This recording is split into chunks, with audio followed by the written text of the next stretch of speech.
Welcome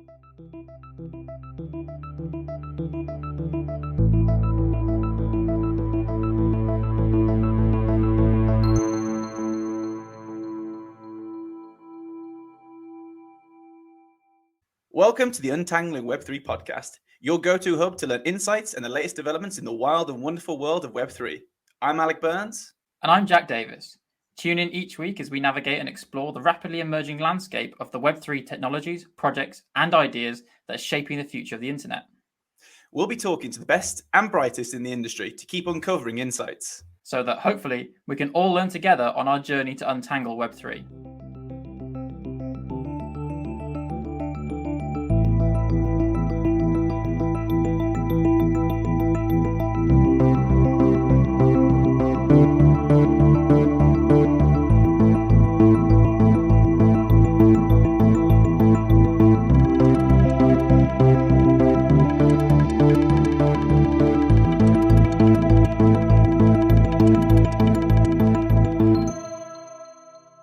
Welcome to another episode of the Untangling Web3 podcast.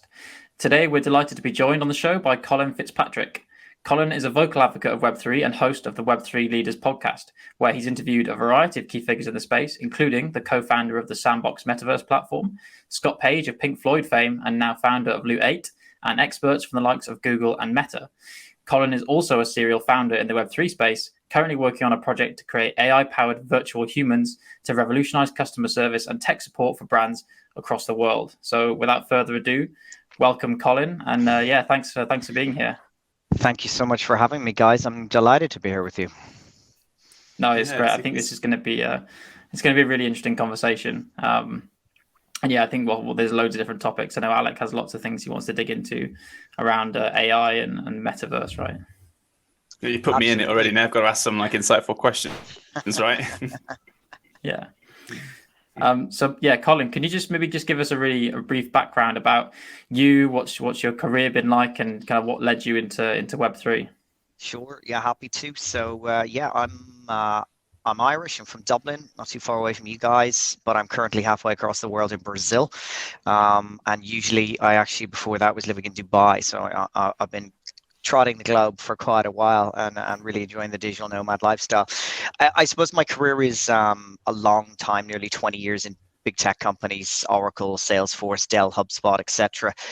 So very much company man, but always been an entrepreneurial spirit, and it's been really, really exciting and interesting to sort of be fleshing that out over the last little while. About 3 years ago, co-founded a project with a couple of friends around Metaverse concerts and NFTs, which was very, very exciting. Got to work with the likes of Snoop Dogg, Alicia Keys, and some others, which has been a really, really, really cool experience and got me fantastic exposure. And then, always just been into crypto and Web3. I think I discovered Bitcoin and wanted to buy it when I was around $100, but got persuaded out of it like everyone. Really regret that, but who knows? I probably could have sold it when I went double and forgot about it. But been a big advocate of everything Web3. Blockchain, Metaverse, NFTs, all that sort of stuff. And I tend to write an awful lot about it on LinkedIn, so do give me a follow because I try to be engaging as possible. I just really enjoy the journey.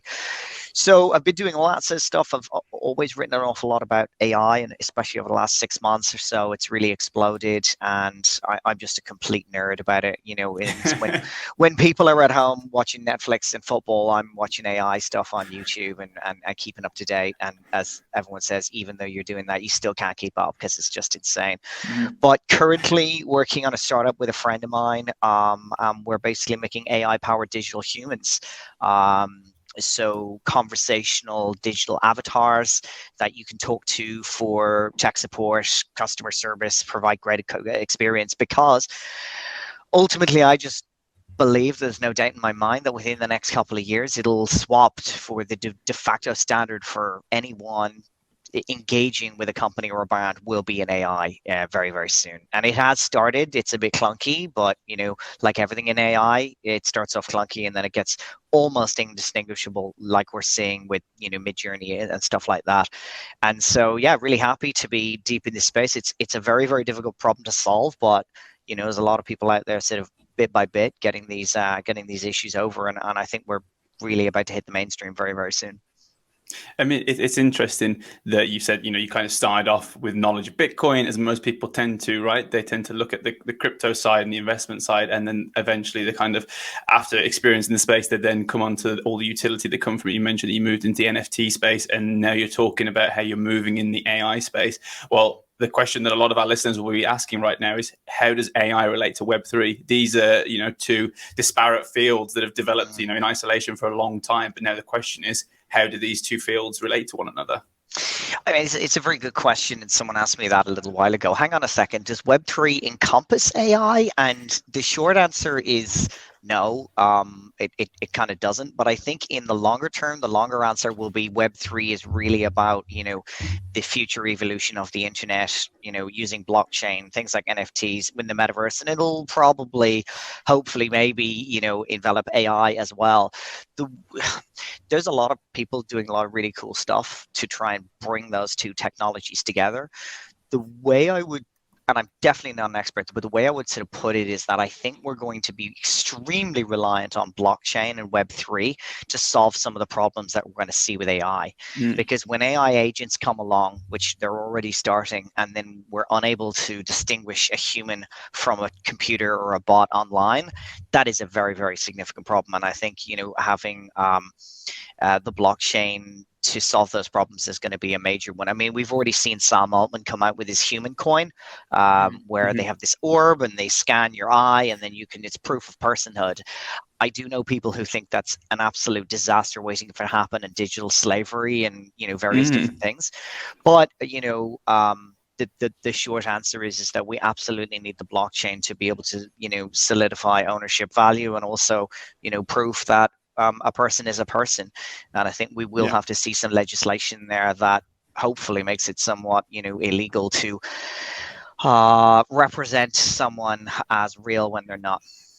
It's exciting. I'm glad that you think that you already obviously have mature thoughts about this already, because there's only a few people in the space that are actually starting to talk and develop these kind of thoughts, and the need for this is becoming quite apparent. I think one of the things that we see kind of at the forefront right now is around generative AI is like deep fakes. Like a lot of people on social media, all these deep fakes that are becoming like kind of prolific on social media. You don't know what the provenance is of any video and if it's authentic or not.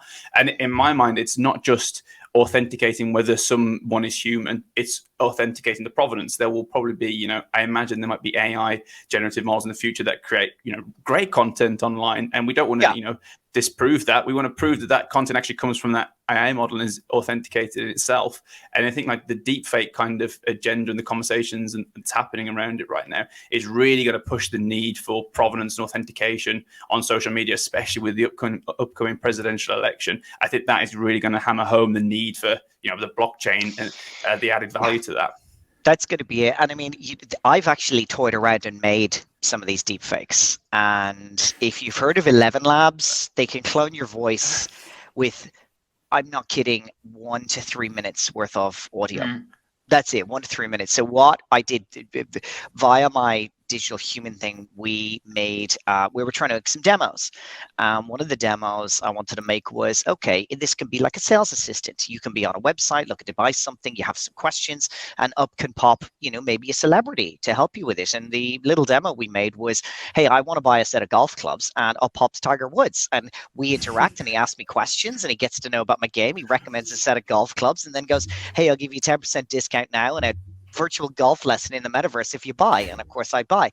So what I did was I took some recording of his, popped it into 11 Labs, and then typed my script, and he does that. And you would never know. I mean, it's unbelievable.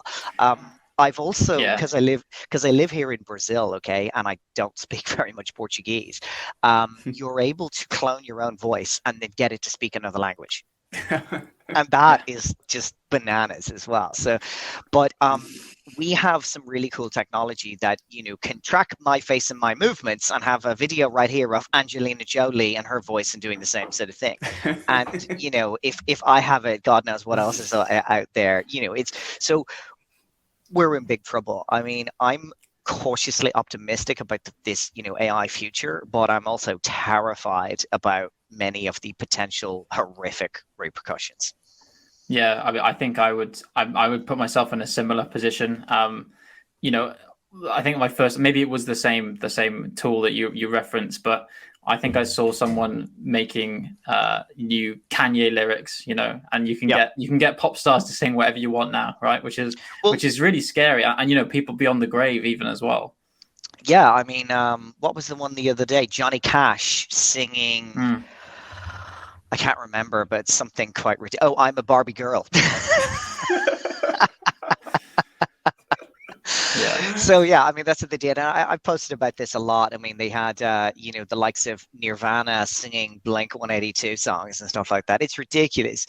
The kind of way I see this going, and I sort of put this on my podcast a little while ago. We went into a bit of depth on it with a guy who was head of music for Gala Games, friend of mine called Brandon Tatum, really, really cool guy. He's got interesting insights on it.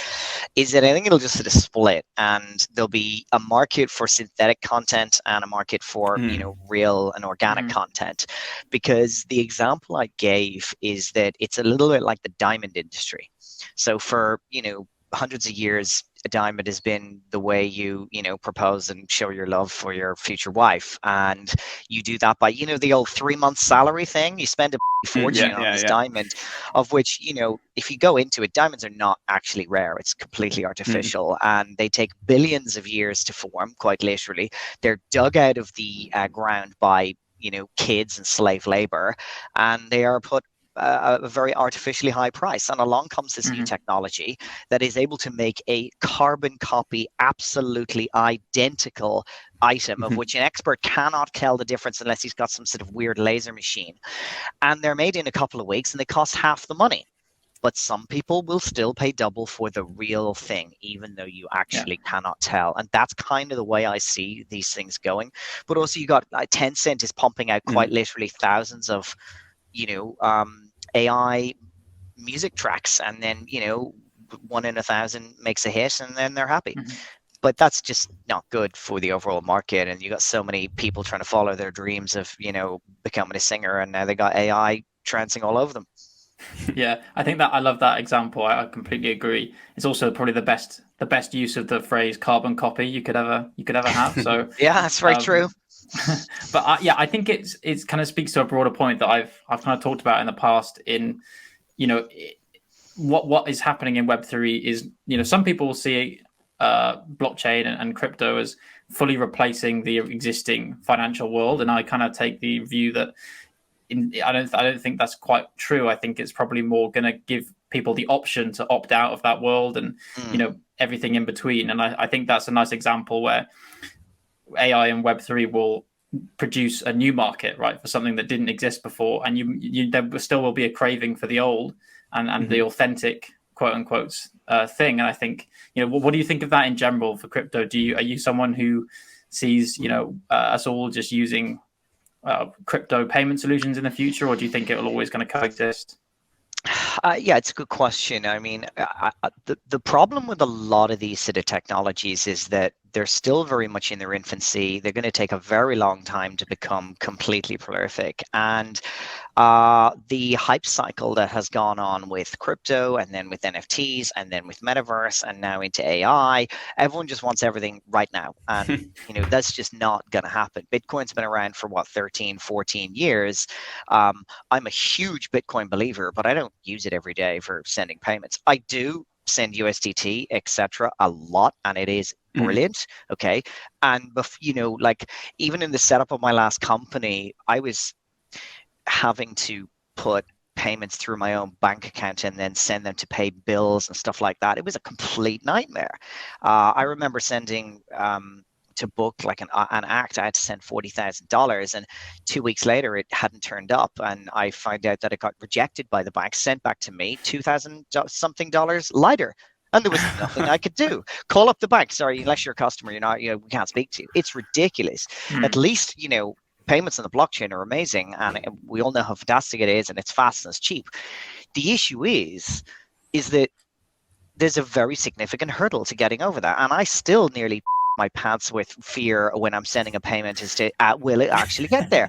I quite literally last week was sending $1,000 to a friend of mine, and I happened to have $700 in USDT and $250 in USDC, and I added him. It was happened to be on crypto.com, and I added him, and I sent the first one, and I sent the second one, and the first one got there, and the second one didn't. And when I was out looking in, I'm like, hang on, I don't even recognize that actual payment. So it's like my wife. She's like, I want access to all the crypto, and I'm like, no, I'm not doing that. It's just no. If I can make mistakes, I'm not risking that. So the industry has got a very, very significant hurdle to get over, because for most people, it's too complicated. Definitely. Now, the thing that I do hope is that we have seen, Elon Musk did a partnership with eToro to enable crypto payments on the Twitter network. And I think when, I can send money from my Twitter handle to your Twitter handle, that's the sort of thing we need, because no one's really going to be able to come up with a brand new app tomorrow and get it to 1 billion users in the next couple of years. That's just ferociously difficult. Threads got to 100 million users or whatever it is. Yeah, let's incorporate digital payments into Threads, etc. But there are really significant negative downsides to be it Meta or be it Twitter being in charge of those. And, we've just seen the head of the European Central Bank talk about the digital euro and how, she wants to do that because Christine Lagarde, because of the fact that she's afraid that, some of the big companies will steal it away from them. But she also, on this call, and go check it out, she was tricked because it was funnily enough, an AI deepfake of Zelensky. She thought she was talking to Zelensky. She wasn't. It was an AI deepfake. And he said, yes, but it will be about control. And she goes, well, yes, it will be about some kind of control. She said, right now in the EU, you can't really spend more than 1,000 euros without, being on the black market. And she said it'd be 300 or 400 euros on the digital euro will be tracked for your own safety and for, a counter-terrorist, et cetera, et cetera. But the potential downsides of where that can go when every single dollar of ours is monitored and potentially somewhat incentivized, your spending by a government is completely bananas, and that's why I believe in Bitcoin. Yeah, and I think you're completely right. In the crypto space, there's been maybe this focus on tech centricity at the kind of maybe the cost of user centricity, which I think is something that AI has really taken off recently with ChatGPT. Is it's so easy and intuitive to use ChatGPT that the focus on user centricity has made it, the new buzzword that everyone is kind of completely hype cycled on right now. And I think another relationship that we see, we kind of mentioned already, the kind of the benefit of using blockchain and the provenance and the immutability that can be used as maybe guardrails in a way for AI in the future to remove deepfakes, improve provenance and all this kind of stuff. Another angle that I've seen being pushed quite heavily that relates cryptocurrency specifically to AI is around payment rails. How difficult is it to KYC and set up a bank account in any kind of Western country? Imagine it's impossible basically for AI, but imagine a future in which AI can create purchases, actually use other AIs, pay for services. You just type in a phrase, I want you to create a new website, and it does everything automatically. You're in this space, Colin. You obviously have been in the crypto space as well. Have you thought about the overlap between those two fields and how payment rails can be used? Yeah, well, look, you've put it perfectly there, and I use this example a lot as well. We in the Web3 space talk about, what's going to onboard the next 10 or 100 million people, into Web3. Well, basically ChatGPT just didn't bother talking about that. They just made an amazing revolutionary product that is so simple and everyone wants to use it. That's what we need to focus on doing. And everyone is way too concentrated on the tech. And that's just natural. That's how it happens. We've already seen some of these AI agents, and, we're going to see an awful lot of it more, taking their own initiative to just go and execute tasks. And one of them even went on to TaskRabbit and got a human to input the catchphrase, the little letters thing. And even the other person on the other side said, hang on, how are you doing this? And the AI lied and said, I'm blind. So if you guys have ever heard of a guy called Eliezer Yudowsky, and you can find him for several, I think he's got a book or a podcast or several things going, We're All Going to Die. And he describes half a dozen different scenarios where if AI is given a task to, go and do something, it'll shortcut it and it'll mean curtains for the rest of it. It's quite depressing to think of. But yeah, I mean, look, so just the other day, Elon Musk announced his X.ai, and I sat and watched or listened to all of the, Twitter spaces and went into a lot of detail. And ultimately, he's doing it with a different approach, which is to understand the universe. And he's got some of the best mathematicians, physicists, deep learners, all this sort of stuff, because that's what they want to do. And if you think about, AI is going to be as smart as the average human relatively soon. And then after that, it'll be smarter than Einstein. And after that, God knows, and imagine what sort of things it can bring. I mean, his point is, well, until it sort of invents something new, some new physics theory or proves something, well, what kind of use is it? So he's doing it that way. But he also said that we're 5 or 6 years away from a digital superintelligence. And, that's basically the singularity, when after that, we don't know what's going to happen. Yeah, it could be lights out, but it also could create a utopian world of complete abundance where no one needs to work and there is no hunger or poverty or anything like that.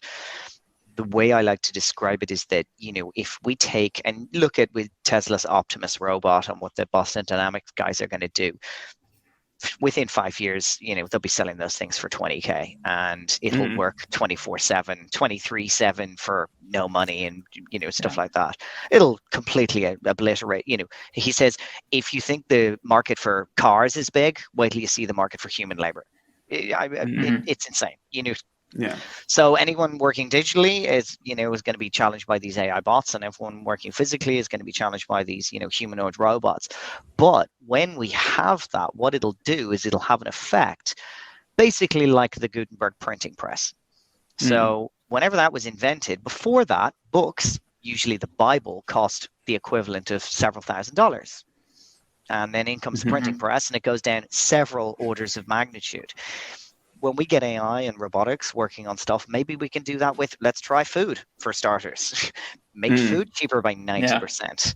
Then let's do shelter. Then let's do healthcare, and maybe consumer products after that.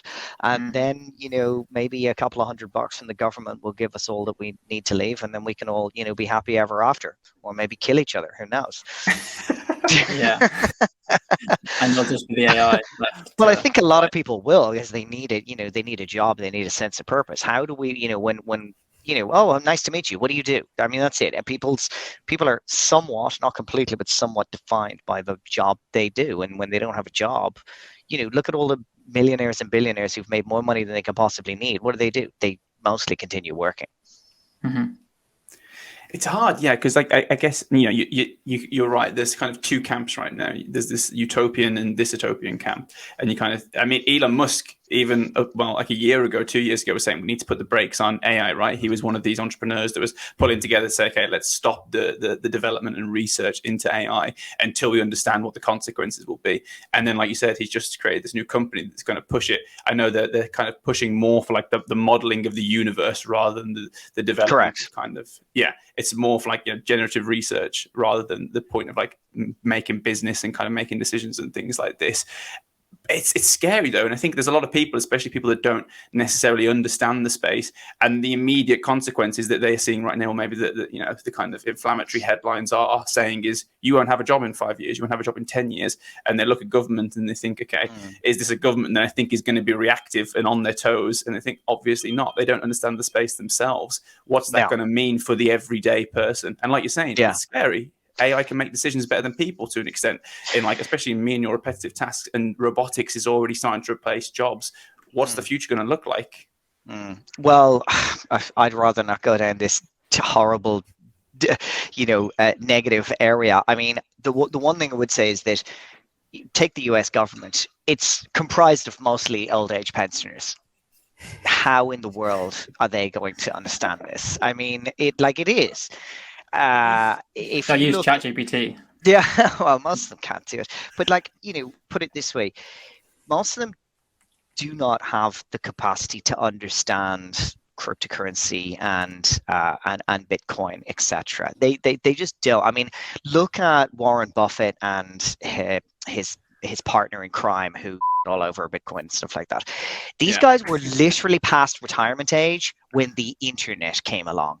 So I just don't think they can really grasp. Plus, there's a great phrase, which is, it's very hard to get someone to understand something when their paycheck relies on them not understanding. Their entire world is based on the traditional financial system. They're not just going to go, oh yeah, this Bitcoin thing looks great, let's just tangent over there. It's just not really going to happen. Now, what did we see recently? The guy from BlackRock being on CNBC talking about Bitcoin's the next financial asset, Larry Fink, whatever his name is. I did a post there a little while ago with like 5 or 6 major players who used to be highly critical of Bitcoin who are then flipped, including Michael Saylor, biggest bull proponent out there, literally called it a scam and said it'll be dead in 6 months. So it's just one by one. I've always kind of said that I don't really know anyone who's gone down this journey of truly trying to understand the entire, blockchain, crypto, and Bitcoin, and not, go that way. If you really make that effort, almost everyone does get on board. But it's the issue, because it's difficult. It's not easy. I can't teach my mother about it in 5 minutes. She's just never going to understand it. Well, this was the aim of this podcast, was basically to kind of, try to describe Web3 and some of the core components in quite easy, digestible, practical, tangible terms. And it's hard. Like, it even me and Jack, who kind of understand the space, each episode we're challenging ourselves. We're like, oh, well, I've learned a few things here. And it's difficult. Like, how do policymakers keep up? It's why regulation is always so far behind the technology. I think a good example of this is when I saw the US Senate, when they had the big social media giants and Apple in there, and they're asking them questions about the tech. And it was so clear. They were just talking 2 completely different languages, and there was just no understanding whatsoever. Just how can they regulate things they don't understand? It's always something I've struggled to understand myself. I mean, it's like Larry Page or one of the guys was on the Senate, and some guys goes, I have one of your phones, and are you, listening to me? And he goes, that's an iPhone. like they're really just like totally do not get the absolute basics. And I mean, but there's another one, okay? And this is a debate I'm not going to get into, but when AI starts shedding jobs, which it will. I mean, giving everyone a universal basic income will have half of America screaming socialism, and no, we're not doing that. You know what I mean? And that comes down to the fact that for generations upon generations, people have either worked the fields or worked the mines or whatever it is. And that gives them, meaning, and, they work a certain amount of hours, and they, get a certain amount of pay, and they live their lives. When that goes away, I mean, there's a lot of people thinking that, we might just go bananas and kill each other, like I said. If you give a whole load of, not particularly, educated or maybe deprived people, loads of money, it's like everyone when they're winning the lottery. That doesn't always work out really well. And it's like people say it's going to help all us creatives, and then we're sat here like, well, I'm not very creative. What am I going to do? Look, I think everyone can figure out. I have 100 things I'd like to do if I didn't have to work anymore. You know what I mean? It's just that if you want to paint, great, but who's going to buy it when I can get Midjourney to pump me out, or you can write songs, but I can just Google has an AI algorithm right now that I can go, write me a rap song with a country vibe and with Dolly Parton singing about the moonshine, and it will give you that thing. And then I'd listen to that track. Yeah. But so it begs the question as to who's going to do that when everything is look, let's go one bit further. ChatGPT has essentially democratized content, and it's going to democratize knowledge overall. You know what I mean? I mean, I talk to ChatGPT constantly. And when I say talk to, I do talk to it. I have an app on my phone, and I use voice. And I absolutely cannot wait for the day. And I really wanted to build this myself, but I can't. I wanted to build an app where it sits in your headphones all the time, and it starts to have Alexa, and it's watching everything you do, and it's listening to everything you say, and I can kind of go, yeah, okay, put that in my diary, or put that on my shopping list, or whatever it is, because it can it can do it. That's it. We've crossed this boundary now where computers can understand everything and we can understand them. And that's that's the most important thing for people to understand and recognize, is that we no longer have to talk to computers in a certain way to get them to understand us. They can just listen. And it's they're totally changed that interface, right? Yeah. There's massive potential privacy concerns, but I operate a program on my laptop called Rewind, and it quite literally watches and listens to everything that goes on your screen, and then I can search for it. I can go, hey, what was that article I saw the other day? And it'll pull up a screenshot, and then I can bring it up. Those things are coming. I mean, that movie Her with Joaquin Phoenix with Samantha, I watched it again a couple of weeks ago, and I actually watched it going, is that all? I think it's gonna be so much bigger and better than that. I mean, forgetting about the falling in love thing, but that's also happening as well. I mean, there was an article of the first AI marriage, I think 2030. They're estimating. No, there's been one. There's already been an AI marriage. Really? Oh, wow. Yeah, there's been an AI. Yeah, I read about this a little while ago. But there's an app called Replica, and I tried it out just for fun. But at the end of the day, kids are forming actual meaning relationships with AI. I think there's some really scary stuff to potentially happen up here in the future. But digital friendships and relationships are going to be normal. Yeah, I mean, I think I've heard a lot of people talking about, being able to interact with something humanoid, and I guess we'll kind of get onto exactly what you're doing at I know it's in stealth mode. I'm not sure how much you can tell us, but sure. I've seen so many compelling use cases now for that, whether it's for people in care homes, who need someone to talk to, and the loneliness crisis that's going on. And I saw just today, I think the platform's called Air. I don't know if you've seen this, and there's a full AI assistant verbal conversation using this kind of combination of the large language models and the text to speech, where you can literally have essentially pre-sales calls with an AI assistant. And it sounds a little bit hokey at the minute, but it does the job. It's completely replacing the function of what you would normally pay someone to do, which is kind of frightening, but also really impressive. Well, I mean, for most of my career, I was in sales for big tech companies, and the sales trainer from my very first job almost 20 years ago is still a friend of mine, and I've been talking to him about AI, and he was just posting about this because he has his own podcast and stuff. And someone has built like a sales training AI helper where it'll listen into your calls, and then at the end of it give you a summary of what happened. And I use those meeting AIs and they're brilliant. They're absolutely brilliant. It transcribes the whole meeting for you. It gives you notes, and what this one's going to do is help a salesperson be better. But then they'll bring it in and it'll be live, and they'll just tell you what to say. And then that's absolutely incredible. And then it'll just replace the salesperson or the customer service person automatically, completely. So yeah, I'll tell you a little bit about what we're doing. Ultimately, myself, I teamed up with a friend of mine, and he has been in the 3D motion graphics, Metaverse avatar space for a long time. And, he has photorealistic avatars. Like I said, that you can have looks Angelina Jolie, but it'll copy my facial movements and talk like that, but in her voice.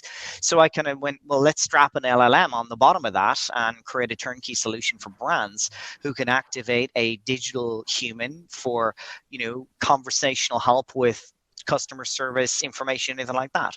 The way I see this going is that we're just so used to, I need a piece of information, I want to fix a problem, we Google, we look through, we search the answer.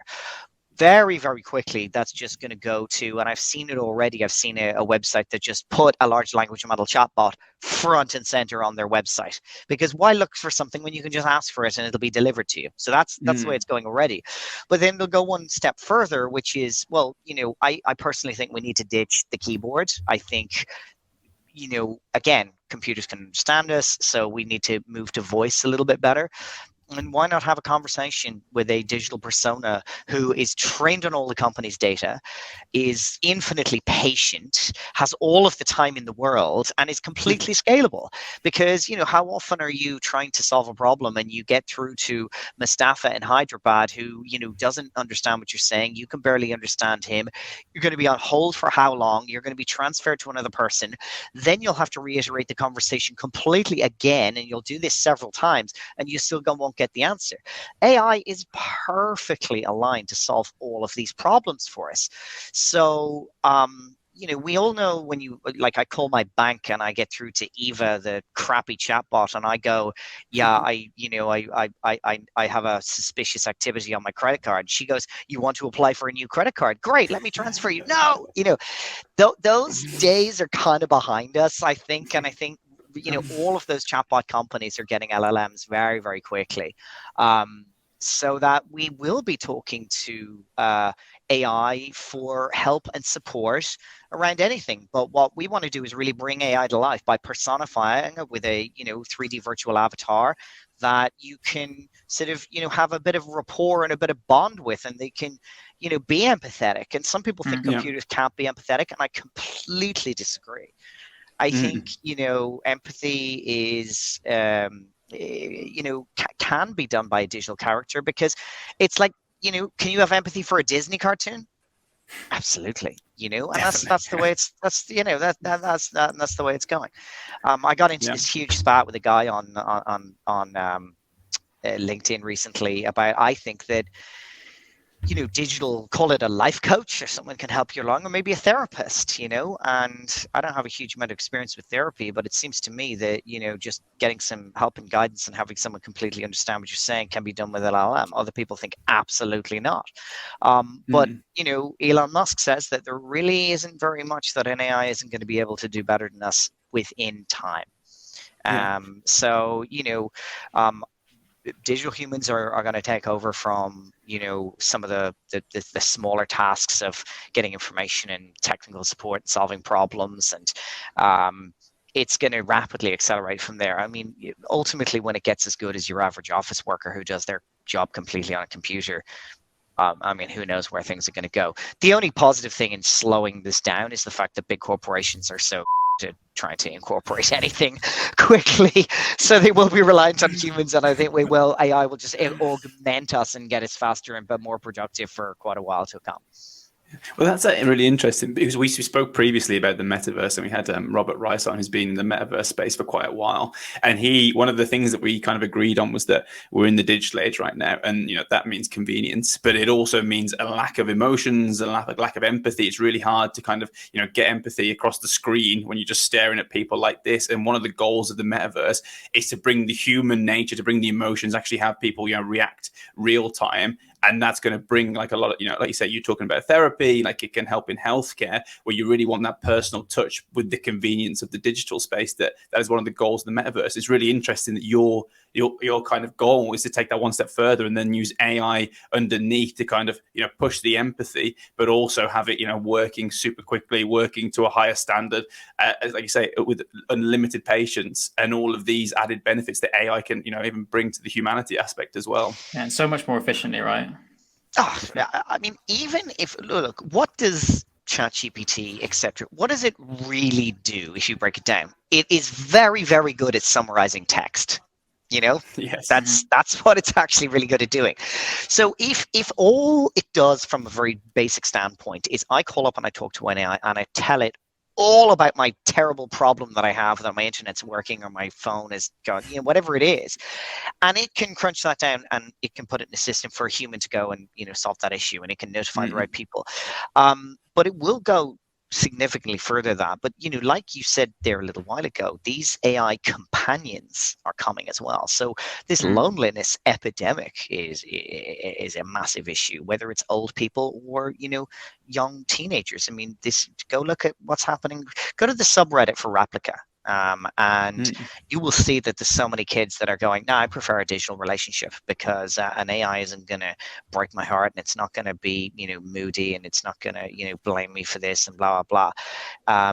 And they will. I mean, it's a terrifying thought, and I think there's colossal amounts of downsides from that. But, these, 15-year-old kids who are too scared to talk to the girls, and they're just going to stay indoors and talk to their AI girlfriend instead. I don't think that's a good thing. What I do have hope for is the fact that, these AI personalities can act like life coaches, and they can actually give you, it's like having Tony Robbins sitting in your house all the time, giving you sort of encouragement to get out and do something or start a business. I mean, why not? That would be Why terrifying. In your ear all day. I don't like that guy personally, but everyone else does. I use that example. That's super interesting, Sure. right? Because when you talk about like the AI companions, I'm kind of wondering if what's the route to getting there? Because right now, the most people's experience with LLMs and these AI chatbots is from these data sets or these models that are trained on the global data set. Do you see in the future it being more of you could have an employee of a company that's trained on a specific data set for a company, or maybe, if it's going to be a therapist or something, it has to be trained on a certain subset of data. There's a lot of checks and balances on what it can do. It gets tested and then almost like certified. So you can almost certify these AI personalities. Do you think that's the kind of where it will go to be adopted? Yeah, I mean, I think the future is a combination of multiple specialist LLMs. And it was actually leaked there a little while ago that ChatGPT is, 8 or 12 sort of different LLMs, all like working asynchronously. And when you put a question in, it figures out which one is going to deal with it, things like that. I mean, what I've always said is for what we're trying to do, yes, I can build on top of ChatGPT, but I don't need my let's call them an e-commerce platform, and we're putting a sort of chatbot on that. They don't need to understand theoretical physics and the history of Indochina. It just needs to be very, very good and fast on the data that it is, and a subset of general knowledge, essentially. So I think these sort of smaller ones, I mean, the CEO of Stable Diffusion, he's a really cool guy, and he was saying, and I posted about this the other day, that he said by the end of the year we'll have a version of ChatGPT on our phones working offline. And I don't think it'll be there by the end of the year, but I give it a year and we will have that. Okay. I mean, there's a few people making versions of it and stuff. He also said there'd be no programmers in 5 years because it'll get that big. I mean, I think that's a bit of an exaggeration. I think there'll be less and less low-level, entry-level coders, and it'll just push everyone up all the value chain to be enterprise architects. Like, just because I have the ChatGPT of 5 years into the future doesn't mean I can build an enterprise application. I don't understand a whole host around that thing, but it'll just do some of the work. But, going back to these, characters, I do think they're going to take on personas, and there will be, what I would like to see is multiple personalities depending on what, so if you have a problem with your car and you need a mechanic, you talk to this guy. And if you need a recommendation for what makeup to buy for your wife, you talk to this girl over here. And I think that that specializations around that, but putting a little screen of a very, very human like person that will talk to your granny in her nursing home just to listen to all her stories and make her feel wanted and loved and all that sort of stuff. I mean, that's coming, and hopefully it'll solve a lot of problems. How is this going to come? Just to come back to your original question, well, the easiest way is Alexa. Lots of us have Alexa, and we talk to Alexa, and we put it, it'll just be an extension of that, in my opinion. Or they'll bring out, Google has one, Facebook will have one, Microsoft has one, lots of them. So those, sort of Siri, etc., it'll be Siri or Alexa that will just develop into that.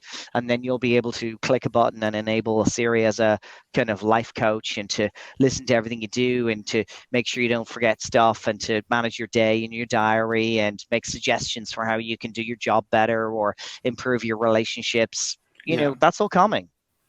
And I'm really glad you brought up the coding again. I just want to make one point on it quite quickly, is that I think it's quite interesting. I've got a coding background.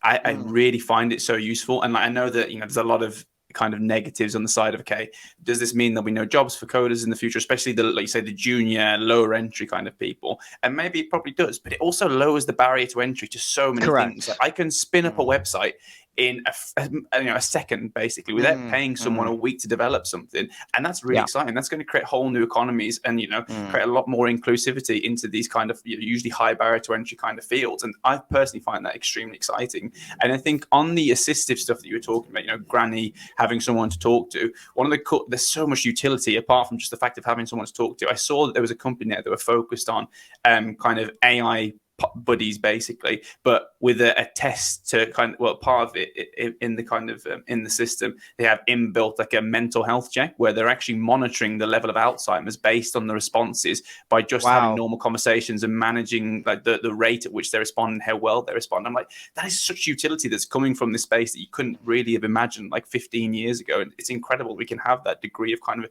improvement to someone's day-to-day life. Absolutely, and I think it'll just become completely omnipresent. When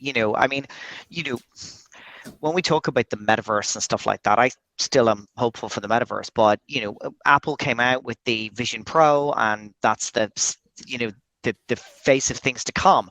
But until we can get Apple Vision Pro in a pair of glasses exactly like you're wearing, it's going to be slow going. When you can put on a very lightweight pair of glasses like that and it'll augment stuff in front of you, game over. I mean, totally the world changed. Now, I have a friend of mine, unbelievably smart dude. He's got a extremely significant history of working in top healthcare companies. He's working on an intraocular lens that gets inserted into your eye in a operation just like a cataracts, which cataracts is the most popular eye operation in the entire world, but it has an 8K TV in there and it powers itself by blinking. Swear to God, promise you. Wow. Imagine that. Then you can just watch a movie with your eyes closed, or you get anything streamed to you at all the time. Yeah, that is terrifying. This is a Black Mirror episode. Exactly, and then that'll just link in with Neuralink, and then we can all just sort of live in the metaverse.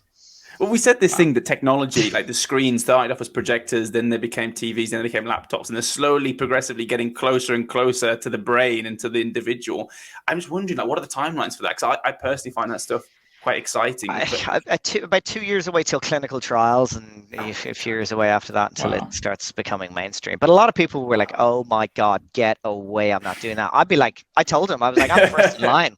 Suck it to my veins." I do think that with various different degrees of this sort of stuff, the people who adopt it very early will have massive advantage, and then it will create this huge gap of the people who use it and the people who don't.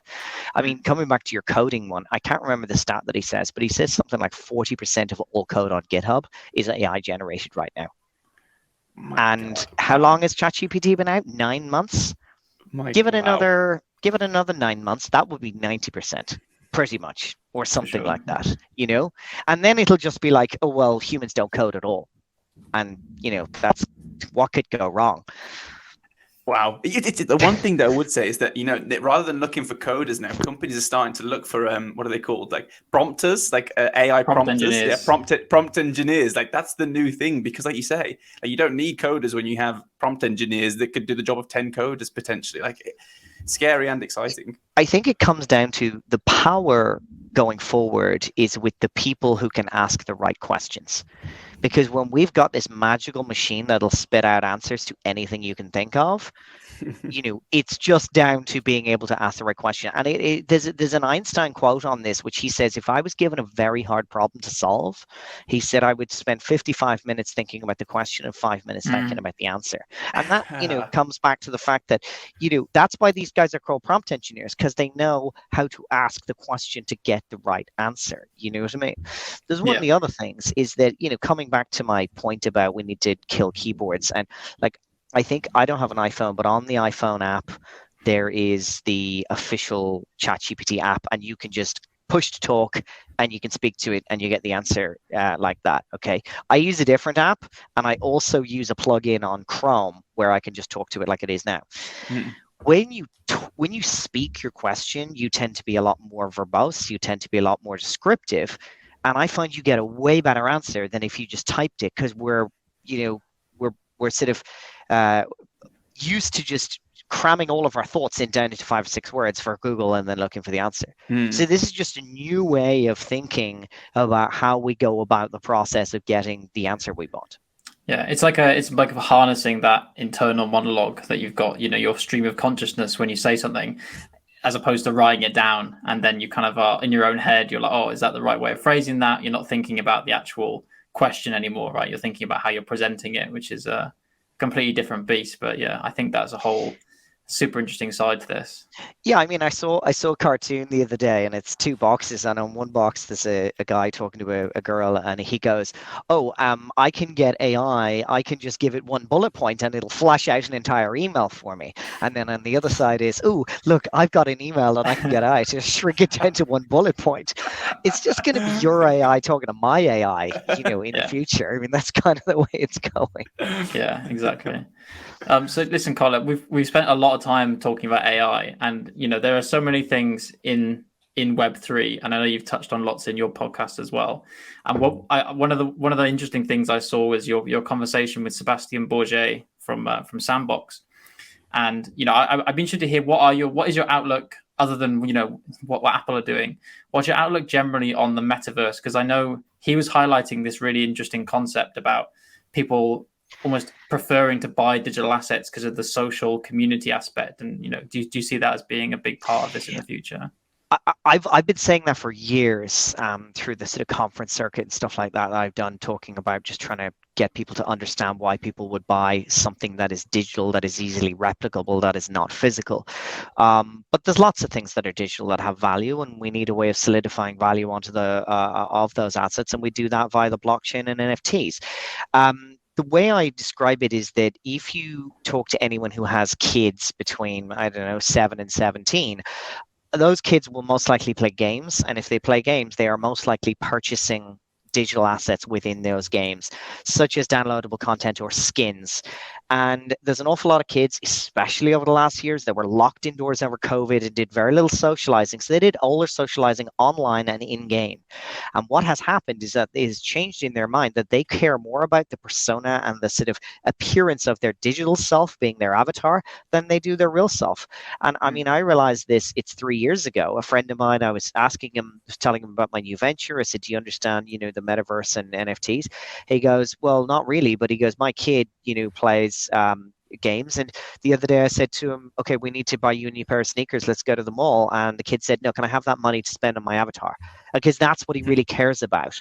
And they spend all this time socializing. So you got an entire generation now who's growing up a very acute, how do I say, value for digital assets. And Bitcoin's just another digital asset that a lot of people in the traditional sense don't understand. But the way Sebastian articulates it, which I'm not going to be able to do as well as him, but he talks about when you buy a digital asset, that thing is in your wallet and it's not going to get lost, and it doesn't get dirty, and it doesn't degrade. You will have it forever. You can always trade it. I mean, then we can go down the line of talking about digital land and the insane amounts of money that we're going for Sandbox and Decentraland, things like that. I mean, I think considering a lot of people making digital twins and selling them for a lot of money, I'm not really so big on that. But people have, coming back to the normal things, people have collected things since the dawn of time. Coins, stamps, records, sports memorabilia. Now there's collected digital assets, but those assets can be a little bit more interesting because they can show proof that you went to a concert, or you had that experience, or that you won this thing as you talked to this celebrity. And I definitely do think, I mean, NFTs to me will eventually fade out of the nomenclature when we're just used to buying and purchasing and talking about assets that are digital versus assets that are physical. It'll just be, it'll just be left and right. There's no one's better than the other. And for me, we've got a way to go until there's become, but ticketing, proof of attendance, membership, loyalty programs. There's some super cool stuff that we can do this. Scott Page from Pink Floyd gets some really great examples on my podcast. He's literally building an entire platform to enable this, and doing some super cool stuff where NFTs can be enabled if you're at a physical place. And there's loads of really, really awesome stuff to be done there as well. So yeah, I'm absolutely bullish with the technology going forward. Yeah, I listened to Gary V on this, and he's like an expert in the space. And I love how he kind of digests these things and makes them really easy to understand. And one of the things he says is, right now, how I understand who someone is I go to their social media account, I look at their Facebook, their LinkedIn, all these types of things. And he imagines the future being, I will go to your Web3 wallet and I'll see what NFTs you own. I'll see that you are provably, one of the top 1% of listeners to Pink Floyd, for example, or you've been to these concerts, or you invest in these kind of small businesses or enterprises, and that will be your social currency, your identity going forward. And I find this concept really exciting. I think, like you say, a lot of the people that are investing in the metaverse right now, I think that 50% of the 300 million regular users in the metaverse are below the age of 13. Like, they understand it like no one else right now. And in 10, 15 years, there will be the people that are pioneering this. And it's just exciting. Yeah. Well, I mean, look, it depends on what your definition of metaverse is. I mean, to me, I kind of feel the metaverse has to have some sort of blockchain element to it, but to a lot of others and most, it doesn't matter. It's just an online digital world of which, Fortnite and Roblox and stuff, and those, they're in the hundreds of millions of users. Well, why do you say that, Colin? So why for you does it only qualify as metaverse when the blockchain's involved? That's just my personal opinion. I'm just not a gamer, so I've never been, a Fortnite, Roblox, or any of those sort of games users. So all of my metaverse interactions have been with what I, consider blockchain-based metaverses, such as decentralized, sandbox. The list goes on, because they are, digital worlds in which you can build things, you can have businesses and you can exchange value, but it is based on the fact that, like with either a sandbox or a decentralized is decentralized, and it's around a DAO, and they have a currency, and you use that currency, whereas some of the other ones are literally just games made by a game developer that is a world, and I personally think there's a differentiation. I'm not saying I'm right, because I think most people would just consider metaverse any digital land, but I do think that more and more they will become more decentralized and incorporate the blockchain, incorporate NFTs.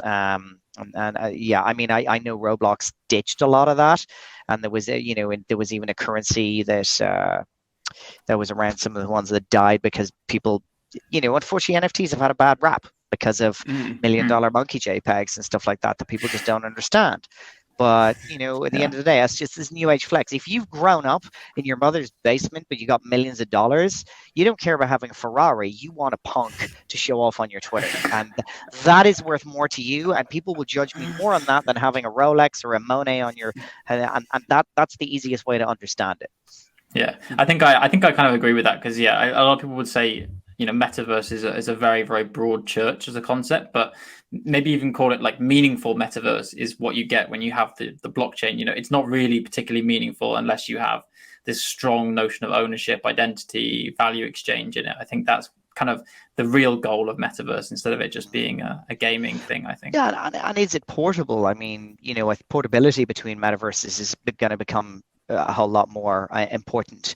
Whereas if you're just in Roblox, you're just in Roblox. They don't have an incentive to let you take stuff out into other games, Whereas in the metaverse, I mean, there's on my Web3 Leaders podcast that's coming out right now, I have Nick Rossa, and he is the metaverse strategy lead for Accenture. And his job is to, advise some of the biggest companies in the world in their metaverse strategy. And he's like, the metaverse is a platform. It's a platform of it's a platform of metaverses, and exactly as you say there, ownership, identity, all of those sort of things are very, very important.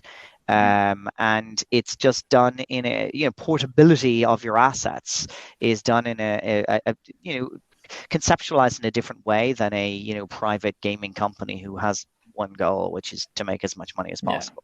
I think that portability gets to kind of one of the core value propositions of Web3 in general. I'm curious, kind of maybe aside from what you're doing in the AI, with your AI kind of venture, is there any one thing in particular in Web3 in general? We've covered Bitcoin, Metaverse, AI. Is there any one particular use case or kind of problem that you think will be solved through these technologies working in conjunction in the future that you're kind of most excited about?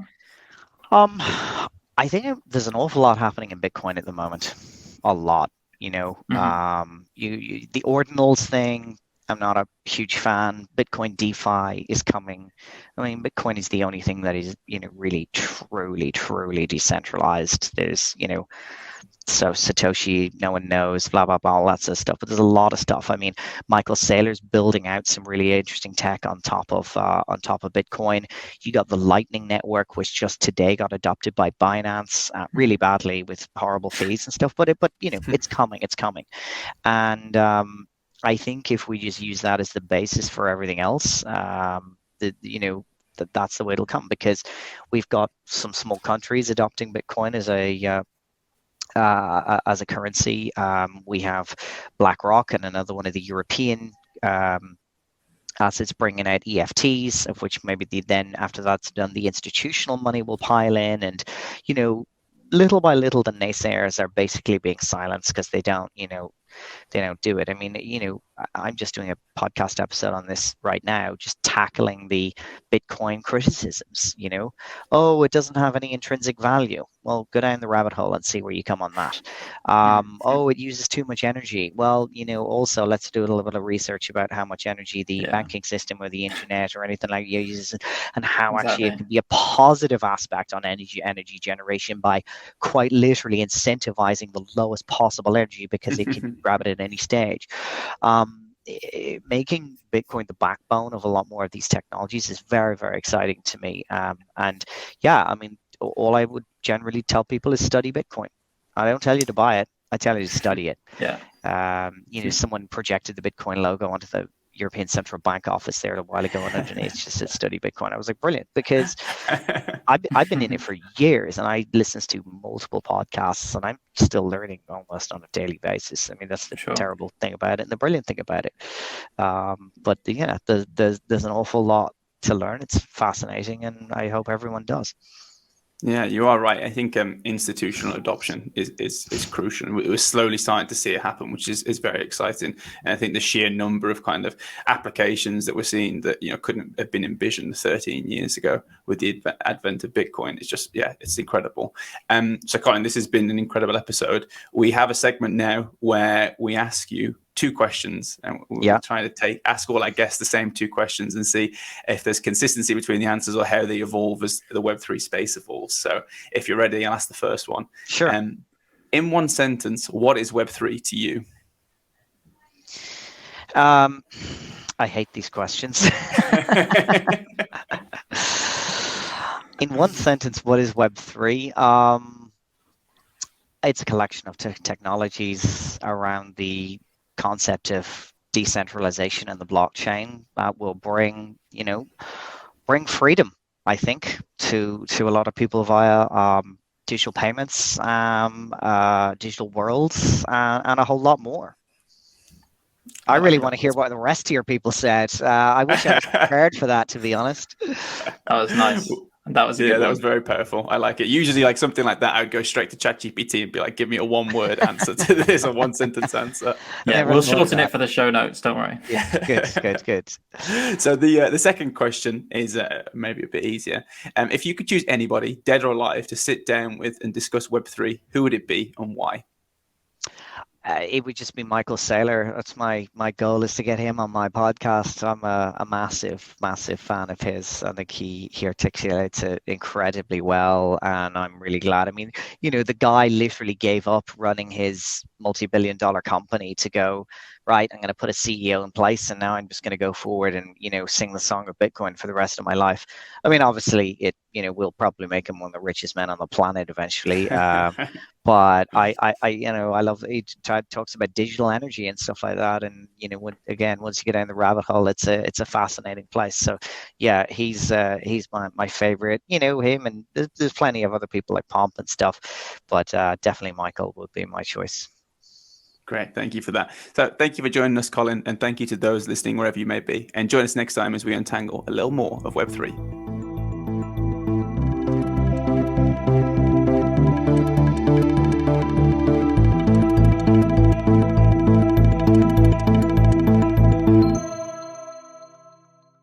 Thanks for tuning in to another episode of Untangling Web3, produced by Emma Camilleri. Don't forget to send us your thoughts, questions, and comments on social media, and be sure to follow us on your favourite podcast provider to catch the next episode. See you next time to untangle a little bit more of Web3.